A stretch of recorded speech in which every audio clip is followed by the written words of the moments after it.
வேக வைத்த கருப்பு சுண்டல், தக்காளி, வெங்காயம், பச்சை மிளகா, குருமிளகு, தயிர் கொஞ்சம் அப்படியே மிக்ஸ் பண்ணி ஒரு ப்ரோட்டீன் சோஸ் எடுத்துட்டு வந்துருக்கோம். பெருமாளுக்கு அப்புறம் தான் எல்லாமே. பெருமாள் வந்த பெருமாள்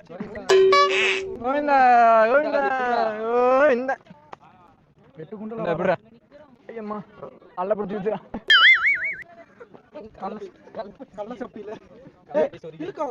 நாங்க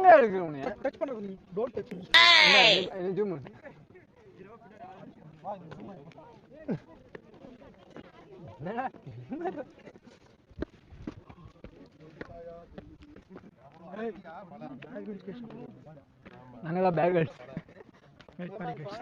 மேட்டுப்பாளைய பேகல்ஸ். சுண்டல் சாப்பிட்டு எனர்ஜி ஆயிட்டான். எங்க அங்க போயிட்டான்?